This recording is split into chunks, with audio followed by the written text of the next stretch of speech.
Hello everyone, hope you are all fine. आज हम जो हमारा जनरल साइंस का पार्ट है, पार्ट सेकंड, उसमें कवर करेंगे। पार्ट फर्स्ट में हमने जो चीज़ें कवर की थी वो हमने कवर की थी न्यूट्रिशन एंड इट्स टाइप्स, जो प्लांट के हम प्लांट में देखी, एनिमल्स की भी कवर की। पार्ट फर्स्ट इसका अपलोड हुआ है। तो उसके बाद हमारा जो पार्ट सेकंड आज, इसमें हम respiration in plant and transport in plant, ये दो चीज़ें आज कवर कर देंगे। इसमें transport of minerals, water and food कैसे ट्रांसपोर्ट होती है प्लांट के अंदर। ये टॉपिक आपको सुपरवाइज़र पोस्ट के लिए भी, फाइनेंस में जो एसआई पोस्ट हैं उसके लिए भी, और फॉरेस्टर पोस्ट के लिए भी बहुत ही इंपॉर्टेंट टॉपिक है। जनरल साइंस जहाँ भी आपको मेंशन होता है तो उसके लिए बहुत ज़्यादा इंपॉर्टेंट टॉपिक है, इसको आज कंप्लीट कर देंगे। शुरू करते हैं, हम टॉपिक पे आते हैं। देखो, रिस्पायरेशन इन प्लांट क्या होती है। सिंपल सी बात होती है, प्लांट को कोई चीज़ें चाहिए होती हैं खाने के लिए। अब वो कहाँ से लाता है प्लांट? प्लांट के पास एक प्रोसेस होता है फोटोसिंथेसिस, उससे उसकी बॉडी के अंदर यानी लीव्स के अंदर क्या बनती है? फूड बनती है। अब कैसे फूड बनती है? उसके लिए उसको कार्बन डाइऑक्साइड चाहिए होता है, बाकी जो वाटर चाहिए होता है, सनलाइट होता है, तो लीव्स के अंदर बनती है। अब प्लांट के अंदर एक प्रोसेस होता है जिससे उसके अंदर जो कॉम्प्लेक्स ऑर्गेनिक सब्सटेंसेस होते हैं, चाहे वो कार्बोहाइड्रेट्स होंगे, चाहे वो फैट्स होंगे, प्रोटीन्स होंगे, ये ब्रेक डाउन होते हैं। ये क्या होते हैं? इनका ब्रेक डाउन होना, टूट जाते हैं इनटू कार्बन डाइऑक्साइड और वाटर। ये दो चीज़ें फिर लास्ट पे उसमें बनती हैं, किस में? इस रिएक्शन में। तो इसका ब्रेकडाउन होना, जो भी हमारे पास ऑर्गेनिक सब्सटेंसेस होते हैं प्लांट के अंदर, प्लांट की बॉडी के अंदर, और उससे उसको लास्ट पे कार्बन डाइऑक्साइड मिलेगा, वाटर मिलेगा और एनर्जी मिलेगी। तो इस प्रोसेस को हम रिस्पायरेशन बोलते हैं। This process is known as respiration in plants. Simple सी बात याद रखना, एक बायोलॉजिकल ऑक्सीडेशन होती है यहाँ पे। देखो क्या होती है, जो ऑर्गेनिक मॉलिक्यूल्स होते हैं ना, उसके अंदर बाउंड्स होते हैं। जैसे हमारे पास जैसे कार्बन कार्बन बाउंड होगा, ये होगा किसके अंदर? ऑर्गेनिक कंपाउंड के अंदर। तो ये बॉन्ड्स जो होते हैं ब्रेकडाउन होते हैं, और वहाँ पर निकलती है एनर्जी। क्या निकलती है? Energy in the form of ATP। इस फॉर्म में एनर्जी निकलती है, जो कि प्लांट इस्तेमाल करता है अपने प्रोसेसेस को कंप्लीट करने के लिए। सेल के अंदर ये सारा प्रोसेस होता है। अब ATP का फुल फॉर्म पता होना चाहिए। जो साइंस बैकग्राउंड से नहीं होंगे उनको तो नहीं पता होगा, फिर भी 10th तक सबने ये चीज़ पढ़ी है। एडिनोसाइन ट्राई फॉस्फेट, तो इसका फुल फॉर्म भी याद रखना। ये क्या हमारे पास? ये एनर्जी करेंसी कहा जाता है इसे, जो प्लांट अपने बॉडी में यूज़ करता है as a source of energy. इसे यहीं से मिलती है in the form of ATP। तो इसे बोलते हैं हम एडिनोसाइन ट्राइफॉस्फेट। देखो रिएक्शन क्या होती है हमारे पास रिस्पायरेशन की। ये हमारे पास ग्लूकोज है, ठीक है ना। ग्लूकोज का फॉर्मूला क्या होता है? C6H12O6। जब इसके साथ, क्योंकि प्लांट को क्या चाहिए, इसके साथ जो ही ऑक्सीजन मिलता है तो यहाँ पे इनका ब्रेकडाउन होता है। तो क्या जब चीज़ बनती है? कार्बन डाइऑक्साइड बनता है, वाटर मिलता है, वाटर बनता है और एनर्जी मिलती है। ये energy in the form of ATP बन जाती है, जो कि प्लांट यूज़ करता है। ये चीज़ें वो इस्तेमाल करता है किससे? लेकिन इसके लिए ये आपके पास ये रिएक्शन वहाँ पे होगी। ये एक एरोबिक रिस्पायरेशन होती है। ये आपको आगे समझाऊंगा मैं, एरोबिक क्या होता है, एनारोबिक क्या होता है, ये सारी चीज़ें। यानी इन प्रेजेंस ऑफ ऑक्सीजन, यहाँ पे ऑक्सीजन की ज़रूरत पड़ रही है ना, तभी इसको एरोबिक बोलते हैं। यानी जिस रिस्पायरेशन में आपको ऑक्सीजन की इन्वॉल्वमेंट होगी, तो we call that respiration as aerobic respiration. तो ये एरोबिक की रिएक्शन है। आगे हम चीज़ें सारी डिस्कस करेंगे। देखो क्या होता है, इसके सबस्ट्रेटम की ज़रूरत पड़ती है, चाहे वो आपको कार्बोहाइड्रेट्स, फैट्स, प्रोटीन, ये एक्ट एज ए सबस्ट्रेटम। ये होंगे तो तभी जाके ना रिस्पायरेशन होगी। अगर यही नहीं है तो रिस्पायरेशन नहीं हो सकती। ये चाहिए प्लांट को, चाहे ग्लूकोज के फॉर्म में ये सारी चीज़ें उनको मिलती हैं। अब जो एनर्जी निकलती है वो किस फॉर्म में निकलती है प्लांट में? ATP form. मैंने पहले ही बोला आपको कि एडिनोसाइन, फुल फॉर्म याद रखना, एडिनोसाइन ट्राई फॉस्फेट। ये act as an energy currency, और ये प्लांट के लिए एनर्जी करेंसी। तो which of the following is known as energy currency? ऐसे ऑप्शन आएगा ADP, ATP, तो आपको जब याद होगा, आपने पढ़ा होगा कि एडिनो ट्राइफॉस्फेट को ही हम एनर्जी करेंसी भी बोलते हैं, यूनिवर्सल एनर्जी कैरियर भी बोलते हैं। ये दोनों नाम है एटीपी, जो आपको कहाँ पे मिलती है? During the respiration in plant. जब ग्लूकोज जो होता है ऑक्सीजन के साथ मिलता है, ब्रेकडाउन होता है, दो चीज़ें बनती हैं, एक बनता है कार्बन डाइऑक्साइड और वाटर, और आपको साथ में एनर्जी मिलती है। ये तीन चीज़ें आपको रिस्पायरेशन रिएक्शन में मिलेंगी। तो ये प्लांट वहाँ पे यूज़ करेगा इस फॉर्म ऑफ एनर्जी को, ताकि डिफरेंट प्रोसेस अपने कंप्लीट करने के लिए। अब देखो रिस्पायरेशन की टाइप्स हैं ये on the basis of respiratory substrate, यानी कौन सा सबस्ट्रेट यूज होगा उसकी बुनियाद पे दो तरह की रिस्पायरेशंस होती हैं। एक को बोलते हैं फ्लोटिंग रिस्पायरेशन और दूसरे को बोलते हैं प्रोटोप्लाज्मिक रिस्पायरेशन। सिंपल सी बात याद रखना, फ्लोटिंग रिस्पायरेशन वो रिस्पायरेशन होती है जिसके अंदर फैट या कार्बोहाइड्रेट सबस्ट्रेट का काम करता है, क्योंकि रिस्पायरेशन के लिए सबस्ट्रेट का होना बहुत ज़रूरी है। अगर सबस्ट्रेट नहीं होगा तो रिस्पायरेशन हो ही नहीं सकती प्लांट के अंदर। उसके लिए या तो उसको फैट होगा या कार्बोहाइड्रेट्स, तो उस रिस्पायरेशन को हम फ्लोटिंग बोलेंगे। अगर उसके अंदर protein as a substratum act करेगा तो उस रिस्पायरेशन को हम प्रोटोप्लाज्मिक रिस्पायरेशन बोलेंगे। ये टू टाइप्स ऑफ रिस्पायरेशन है on the basis of respiratory substrate. तो एग्जामिनर इस तरह से पूछ सकता है आपको क्वेश्चन फ्रेम करके कि प्रोटोप्लाज्मिक रिस्पायरेशन जो होती है उसमें सबस्ट्रेट कौन एक्ट करता है? प्रोटीन करते हैं, फैट्स करते हैं, कार्बोहाइड्रेट्स करते हैं। जब आपने ये चीज़ पढ़ी होगी दोनों टाइप्स, तो आप आंसर मारोगे प्रोटीन। ठीक है ना? सो नेक्स्ट देखो प्लांट के अंदर गैसेस एक्सचेंज कैसी होती है। देखो plants have no special organs. Plant के पास कोई स्पेशल ऑर्गन्स तो नहीं होते फॉर द गैसेस एक्सचेंज के लिए, जहाँ से जैसे ह्यूमन बींग्स के अंदर लंग्स होते हैं, ऐसा कुछ प्लांट्स के अंदर नहीं होता। हाँ, they have a stomatas. Plant के लीफ के अंदर आपको क्या मिलेंगे? स्टोमेटास, पोर्स वहाँ पे मिलेंगे। ठीक है ना?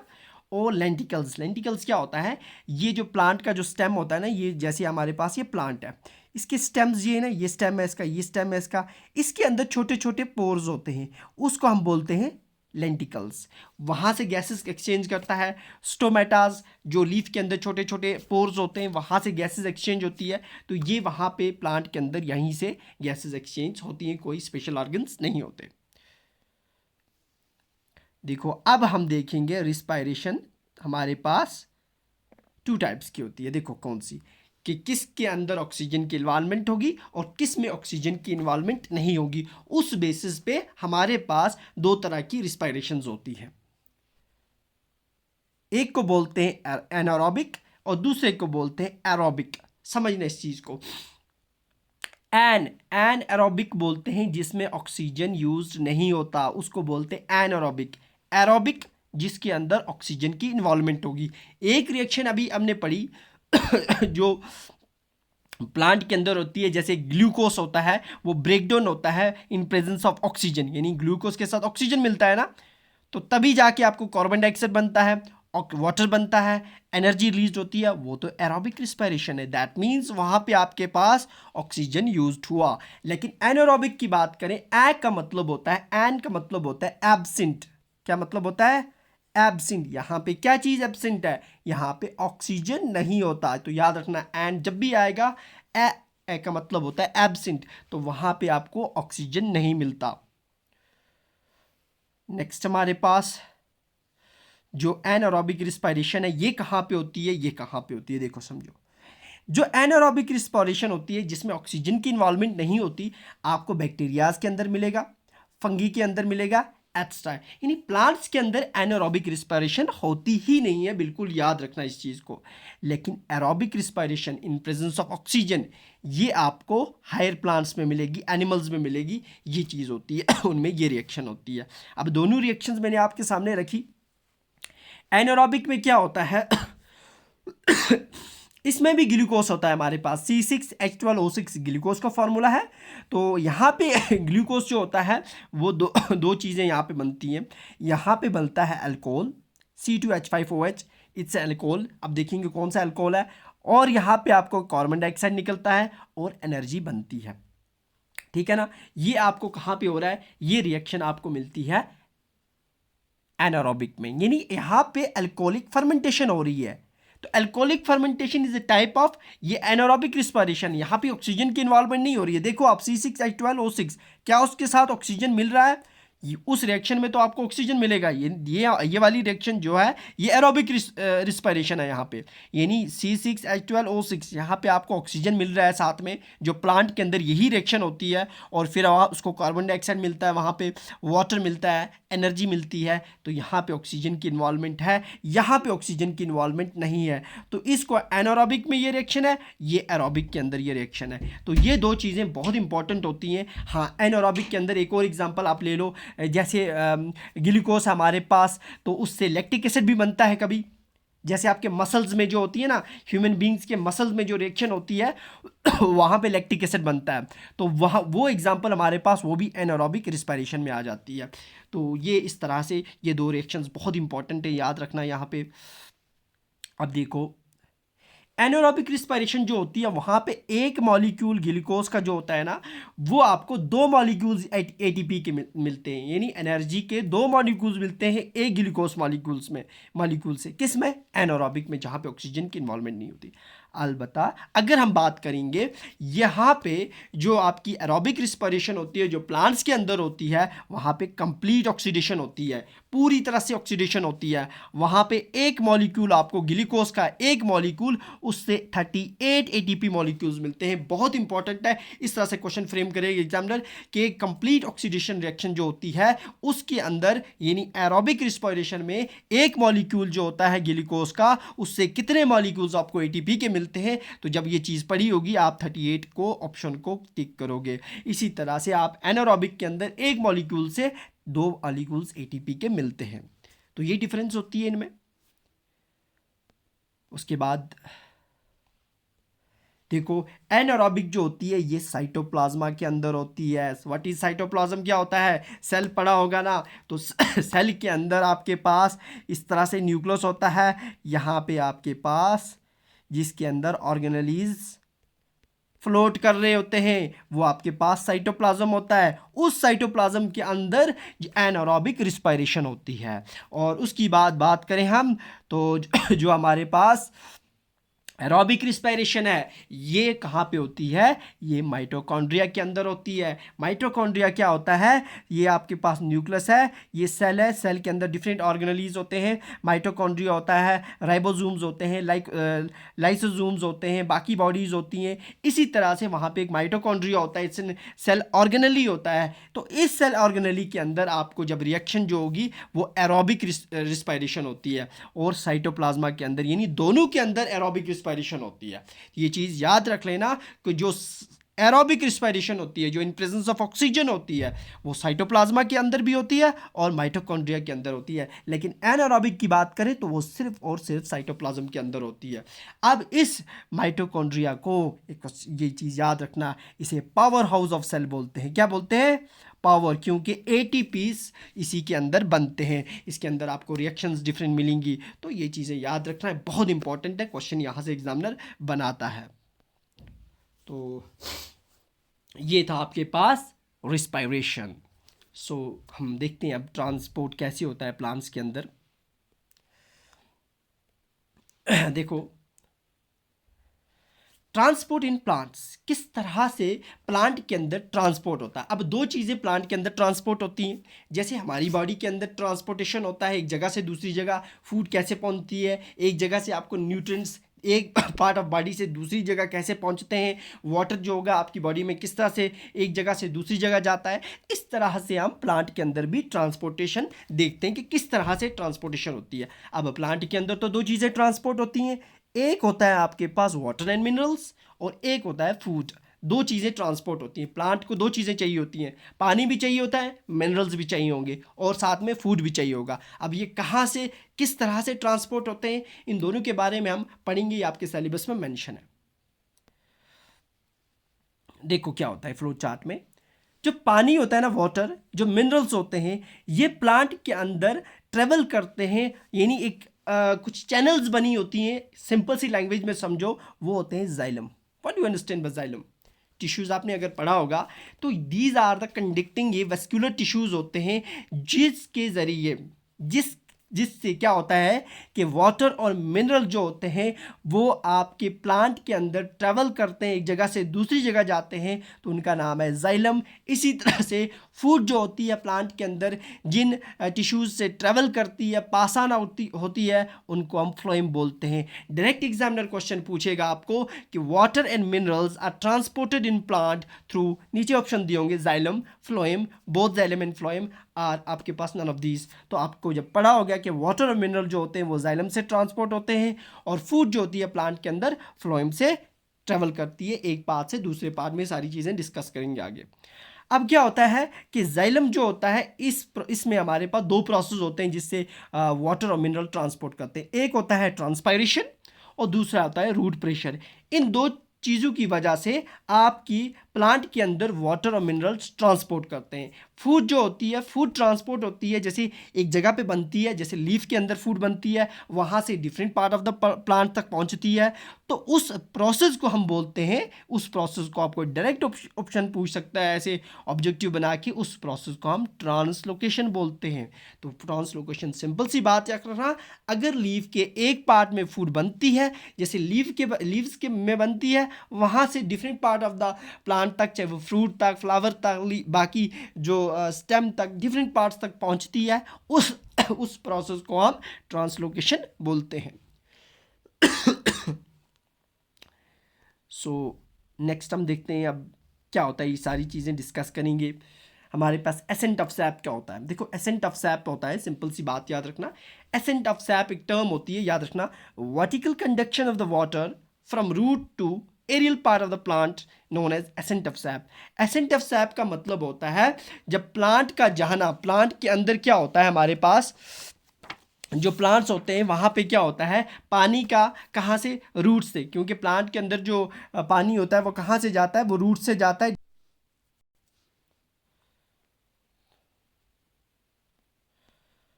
देखो समझो, एसेंट ऑफ सैप का मतलब होता है water conduction of vertical conduction of the water from the roots to aerial part of the plants. ये हमारे पास प्लांट है ना, ये इसकी रूट्स है, इस रूट से पानी का कहाँ जाना, ये वाटर है यहाँ पे सॉइल के अंदर, यहाँ से पानी एरियल पार्ट्स तक पहुँचना, लीव्स तक पहुँचना, फ्रूट तक पहुँचना, डिफरेंट ब्रांचेस तक पहुँचना, उस अमल को हम बोलते हैं एसेंट ऑफ सैप और एसेंट ऑफ वाटर बोलते हैं। तो ये टर्म आपको समझ आ गई। अब देखते हैं कैसे ये होता है। इसके लिए एसेंट ऑफ सैप, पानी का रूट से लीव्स तक पहुँचने के लिए दो थ्योरीज आई हमारे पास, रूट प्रेशर थ्योरी एंड उसके बाद हम दूसरी देखेंगे ट्रांसपायरेशन पुल थ्योरी। सो सबसे पहले हम रूट प्रेशर थ्योरी की बात करते हैं, जिससे पानी प्लांट के डिफरेंट हिस्सों तक पहुंचता है। कैसे पहुंचेगा, देखो कैसे पहुंचता है, खुद तो नहीं चलेगा ना, कुछ तो वहां पे जनरेट होगा ना, जिसकी वजह से रूट से पानी ऊपर तक पहुंचता है, कोई प्रेशर तो होगा ना, किस वजह से पहुंचता है। देखो रूट प्रेशर थ्योरी ये बोलती थी, root pressure theory due to movement of the water from soil into root hairs. अब ये हमारे पास एक प्लांट है, प्लांट के नीचे रूट्स होती हैं, रूट्स के आगे छोटी छोटी जो एरियल रूट्स होती हैं, ठीक है ना, रूट हेयर्स होते हैं। यहाँ से ये पानी जो होता है इसके साथ आके कांटेक्ट में आता है, तो वहाँ से आपके जो जाइलम सेल्स होते हैं, मैंने पहले ही आपको बोल दिया था कि वाटर और मिनरल्स वो किससे ट्रेवल करते हैं, जाइलम से, जो आपका जाइलम टिश्यू होता है वहाँ से। तो जो ही वो पानी यहाँ पे पहुँचा, यहाँ से वो जाइलम सेल्स के पास पहुँचेगा। क्यों, ड्यू टू प्रेशर डेवलप्ड, क्योंकि प्रेशर डेवलप होता है in the cells of the xylem में, ठीक है ना, क्योंकि बाहर पानी की मिकदार बहुत ज़्यादा होती है सॉइल में, प्लांट के अंदर कम होगी, तो पानी जो होगा from higher concentration to lower concentration flow करेगा, ठीक है ना, और उस वजह से क्या होगा हमारे पास, तो उस वजह से प्रेशर डेवलप होगा सेल्स में ऑफ द जाइलम, उस प्रेशर को हम रूट प्रेशर बोलते हैं। रूट प्रेशर, जब पानी वहाँ से higher concentration to lower concentration move होगा, फिर पानी आगे आगे जाएगा, फिर से पीछे से आएगा पानी, इस तरह से ये ट्रेवल करता जाएगा ऊपर तक, ठीक है ना, पुश मिल रहा है वहाँ पे वाटर को। तो अब जानो आप रूट प्रेशर क्या होता है हमारे पास, ठीक है ना, रूट प्रेशर क्या होता है। देखो रूट प्रेशर जो होता है इसमें ये एक एक्टिव प्रोसेस होता है। एक्टिव प्रोसेस क्यों बोलते हैं, क्योंकि कुछ साल्ट्स होते हैं हमारे पास, याद रखना, सिक्रीशन ऑफ सॉल्ट्स, क्योंकि सिक्रीशन ऑफ सॉल्ट्स की वजह से इसको एक्टिव प्रोसेस कहा जाता है, ठीक है ना। कुछ साल्ट्स हमारे पास उस वक्त सिक्रीट होते हैं, जिस वजह से इसको हम बोलते हैं इट्स एन एक्टिव प्रोसेस होता है। क्योंकि हमारे पास जैलम के अंदर क्या होते हैं, सल्यूट की कंसंट्रेशन ज़्यादा होती है। सल्यूट्स क्या होते हैं, साल्ट्स ही होते हैं ना सल्यूट्स। तो पानी कहाँ से जाएगा, जहाँ पे सल्यूट कम होंगे वहाँ से पानी यानी वाटर की फ्लो कहाँ पे होगी, हायर कंसंट्रेशन से लोअर कंसंट्रेशन। क्योंकि पानी अंदर कम होगा रूट्स में और बाहर ज़्यादा होगा सॉइल के अंदर, तो वहाँ से कहाँ की तरफ जाएगा, रूट्स में। इस तरह से आपको पानी ऊपर जाएगा। It's an active process, root pressure.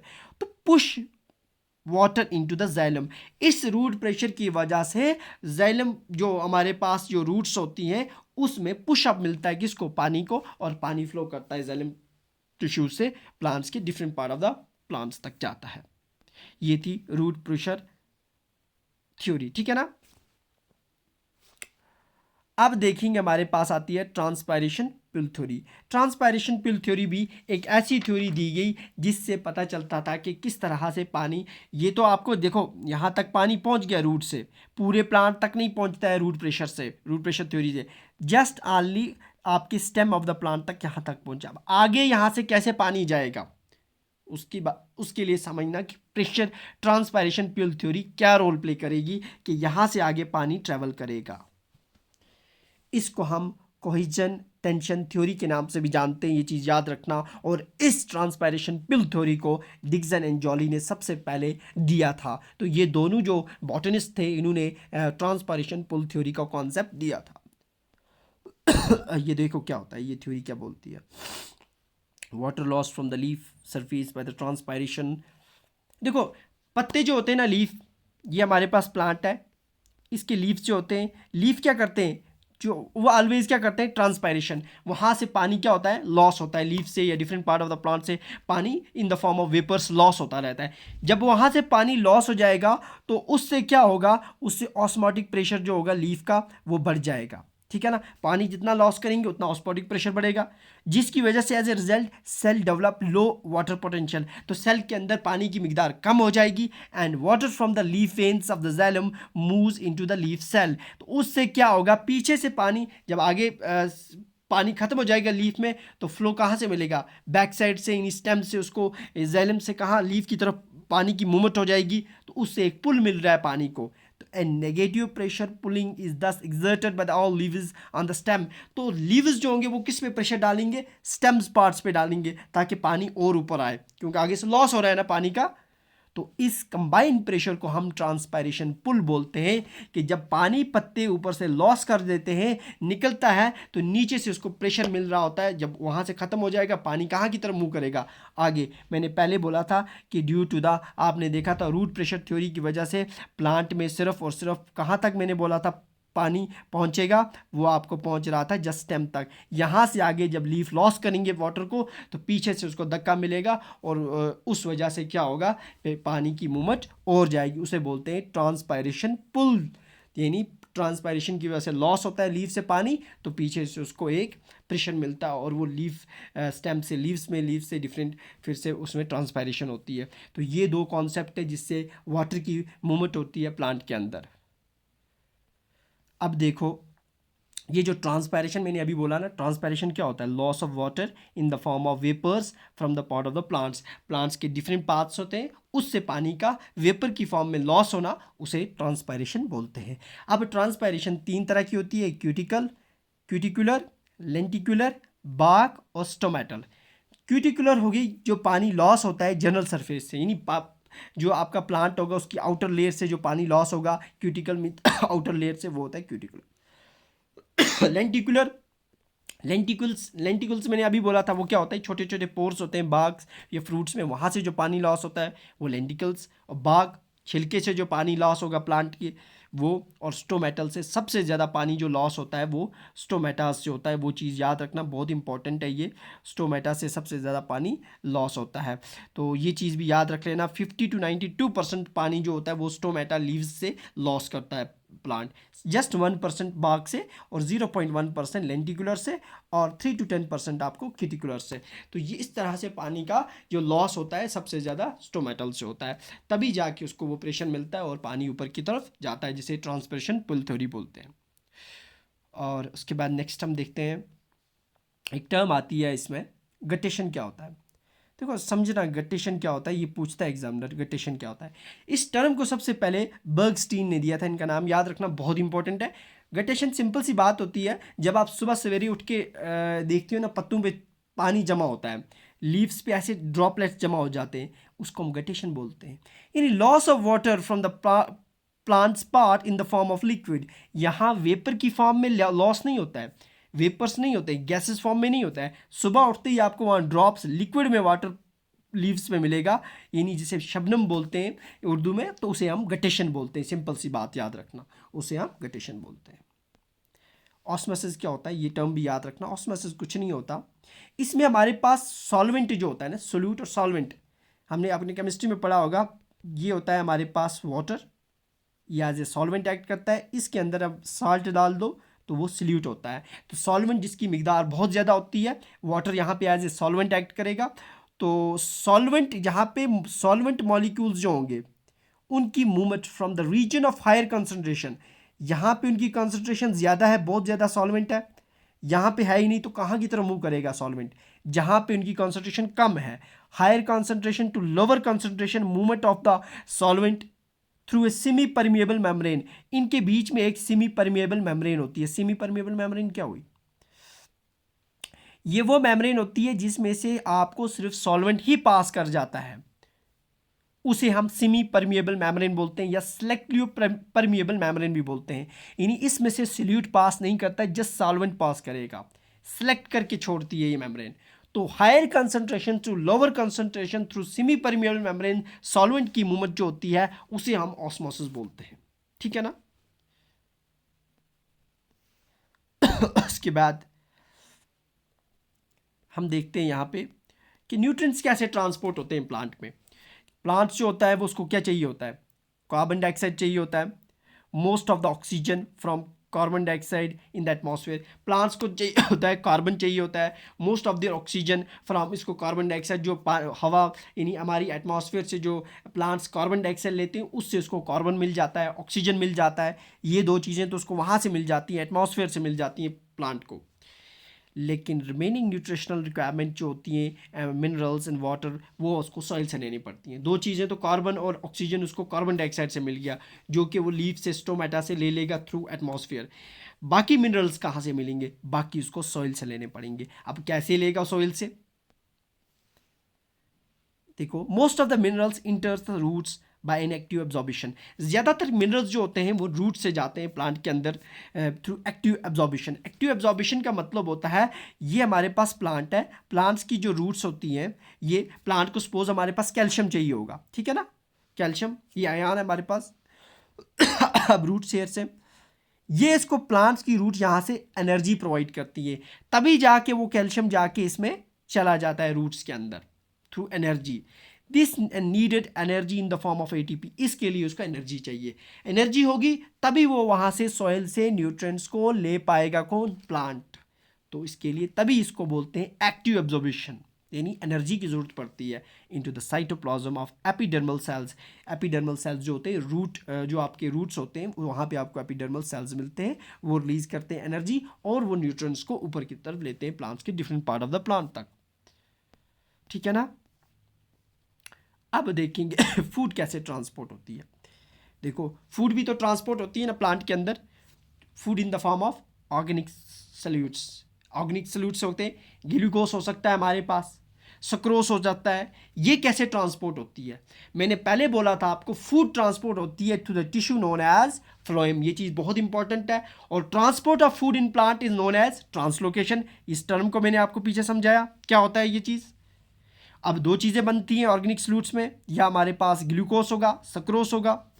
ये कहाँ पे प्रोड्यूस्ड होते हैं, जब प्लांट के अंदर फोटोसिंथेसिस होती है, डिफरेंट लीव्स पार्ट्स होते हैं यहाँ पे प्लांट्स के अंदर, यहाँ पे फोटोसिंथेसिस हुई, लीफ के अंदर फूड बनी। अब इस फूड को यहाँ से यहाँ पहुँचना है, यहाँ से यहाँ पहुँचना है, फ्रूट तक पहुँचना है, लीव्स तक पहुँचना है, स्टेम तक पहुँचना है, different parts of the plant तक पहुँचना है। ये यूनिडायरेक्शनल नहीं होती है, इट्स ए मल्टी डायरेक्शनल। तो वो कैसे पहुँचेगी, कुछ तो होगा ना उसे वहाँ से यहाँ तक लेने के लिए, और उसे हम बोलते हैं फ्लोएम। फ्लोएम टिश्यू जो होता है वो फूड को एक पार्ट से जहाँ लीव के अंदर बनती है वहाँ से different part of the plant तक ले जाता है, वो होता है हमारे पास फ्लोएम। और उस प्रोसेस को हम बोलते हैं ट्रांसलोकेशन। फूड के transfer of food from different part of the plants, that's called as translocation. इसे हम ट्रांसलोकेशन बोलते हैं, जो मैंने आपको पहले भी समझाया। अब क्या होता है, देखो लीव्स जो होते हैं यहाँ पे फूड तैयार होती है फोटोसिंथेसिस से, उसके लिए प्लांट को सनलाइट चाहिए और कार्बन डाइऑक्साइड चाहिए, वाटर चाहिए, वो सब चीज़ें मिलके फूड बन गई। अब फूड तो लीव्स रूट्स तक भी पहुँचती है ना, फूड जो होगी प्लांट को different parts of plants, fruit तक, बाकी जो प्लांट्स के पार्ट्स होंगे वहाँ तक जाएगी, रूट्स तक, फ्रूट्स तक, ट्यूबर्स तक। तो उसका जो जाना वहाँ से वहाँ तक वो होता है ट्रांसलोकेशन। उसके लिए कोई चैनल्स चाहिए होती हैं जिनको हम बोलते हैं फ्लोएम। तो ये चीज़ें, ये क्वेश्चन आपको ऐसे पूछेगा एग्जामिनर। तो इस तरह से प्लांट के अंदर क्या होती है, फूड ट्रांसफ़र होती है, और उस प्रोसेस को ट्रांसलोकेशन बोलते हैं। तो ये था आपके पास जो टॉपिक हमने कवर किया, जिसमें nutrition, its types, respiration, transport in plants, जिसमें हमारे पास मिनरल्स, फूड, वाटर। तो ये आपका टॉपिक कंप्लीट होता है, और साइंस का हम नेक्स्ट टॉपिक जो होगा वो कवर करेंगे, और जो हमारे आर्ट एंड कल्चर चल रहा है तो वो उसके लिए वीडियो आपको कल मिलेगी। सो जो भी इस चैनल पे फर्स्ट टाइम देख रहा है उस चैनल को सब्सक्राइब कर ले, बेल आइकन को प्रेस करे, ताकि कोई भी नया वीडियो अपलोड होता है उसकी नोटिफिकेशन आपको मिले। सो मिलते हैं कल। ओके, अल्लाह हाफिज़, थैंक यू।